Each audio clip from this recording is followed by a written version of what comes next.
आज की वीडियो का विषय है क्या प्राकृतिक चिकित्सा पद्धति आज के समय में वर्तमान समय में भी संभव है।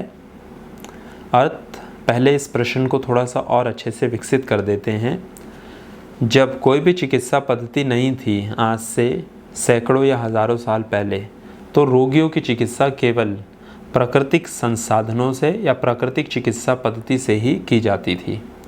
दूसरी बात, आज जैसा प्राकृतिक चिकित्सा पद्धति के ग्रंथों में, चिकित्सा के ग्रंथों में जो उल्लेख या वर्णन मिलता है कि इस चिकित्सा पद्धति से या इस चीज़ से ये शरीर को लाभ प्राप्त होते हैं या इस रोग में यह चीज़ें आप अपना सकते हैं, जो पंचतत्व चिकित्सा की जाती है, तो उन सब चीज़ों का प्रभाव क्या आज भी उतना ही है या कुछ कम हो गया है? यह आज की वीडियो का विषय या प्रश्न है।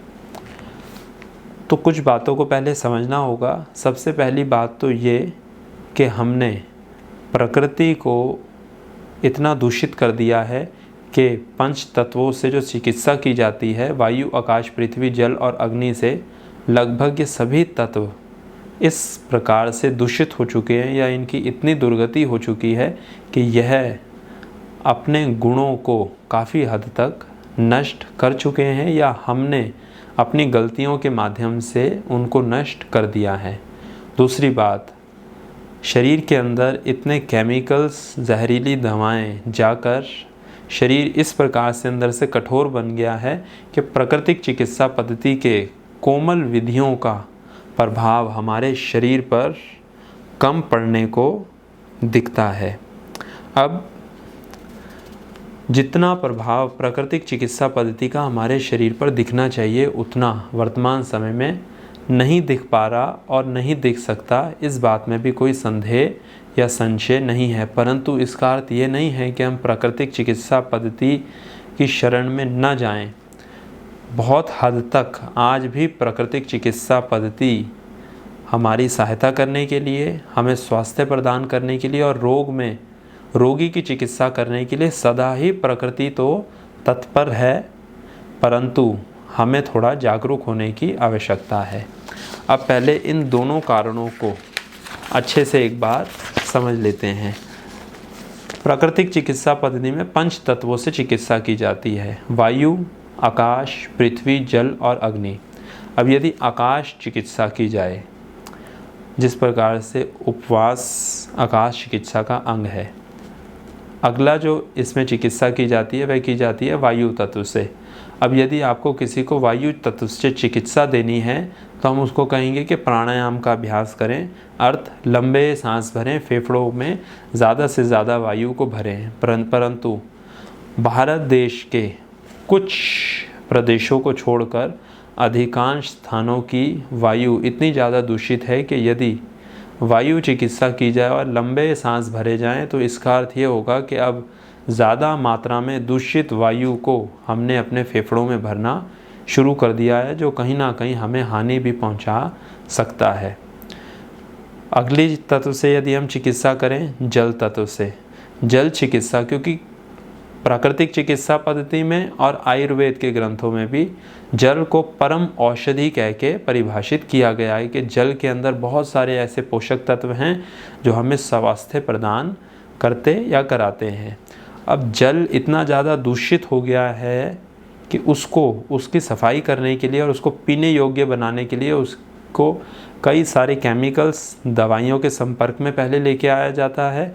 फिर उसके बाद अपने घर पे जो हमारा पानी आता है उसको हम आरओ, वाटर प्यूरीफायर जैसी मशीनों के अंदर डालकर पानी को साफ़ करते हैं, जिससे पानी के अधिकांश गुण और पोषक तत्व नष्ट हो जाते हैं। तो पानी केवल एक प्यास को बुझाने का और शरीर में पानी की मात्रा को संतुलन में रखने का केवल एक साधन मात्र बन गया है। जो जल से पोषक तत्व प्राप्त होने थे वह बहुत हद तक हमें प्राप्त नहीं हो रहे हैं।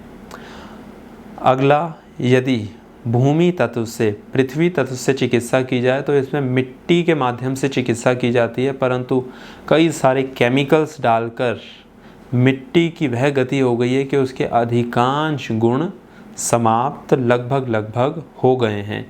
तो प्रकृति को हमने बहुत कष्ट पहुंचाया है, जिससे उसके तत्वों में, पोषक तत्वों की कमी हो गई है, या वह हमारे शरीर के ऊपर वो लाभ या प्रभाव नहीं दिखा पाते हैं जो दिखाना चाहिए। और इसका सबसे बड़ा कारण मैं समझता हूँ कि बढ़ती हुई जनसंख्या है।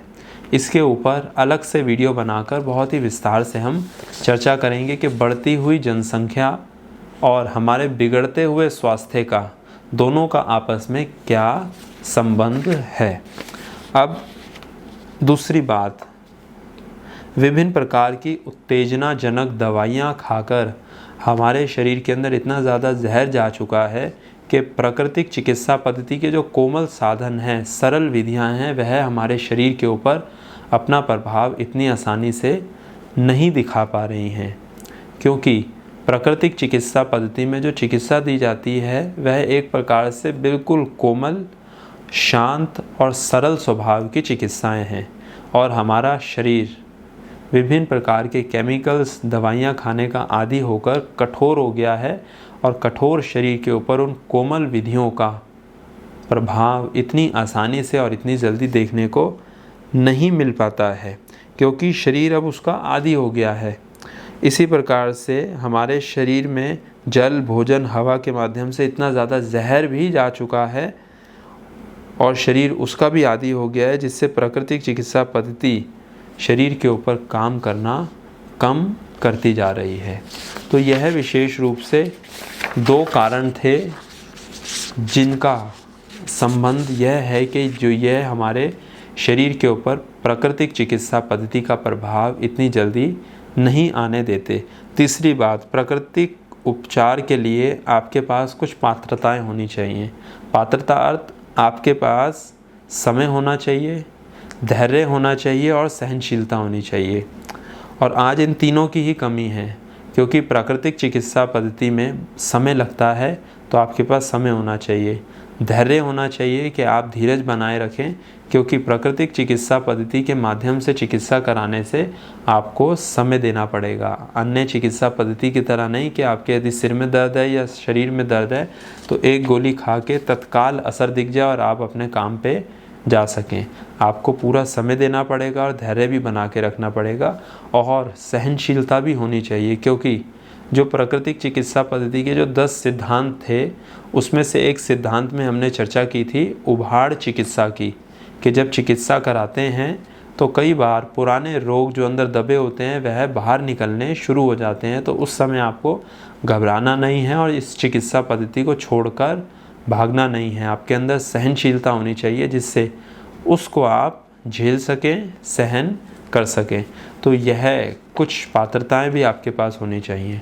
अब इसके अलावा जो पहली दो कारणों के ऊपर हमने चर्चा की थी, ऐसा नहीं है कि उन कारणों के चलते प्राकृतिक चिकित्सा पद्धति आपके ऊपर बिल्कुल भी कार्य नहीं करेगी या प्रभाव नहीं दिखाएगी, परंतु समय हमें अधिक देना पड़ेगा। लेकिन यदि आज से भी हम सब मिलकर प्रयास करें कि हम प्राकृतिक चिकित्सा पद्धति को प्राथमिकता देंगे, प्रेफरेंस देंगे, जब कभी चिकित्सा की आवश्यकता पड़े तो पहले प्राकृतिक चिकित्सा पद्धति के माध्यम से चिकित्सा कराएंगे। यदि आपके पास समय और सुविधा है तो इससे क्या होगा कि प्रकृति की ओर हमारा झुकाव होगा और धीरे धीरे प्रकृति फिर से शुद्ध हो पाएगी, जिससे कि प्रकृति शुद्ध होगी तो वापस हमें स्वास्थ्य प्रदान कराने के लिए तत्पर रहेगी।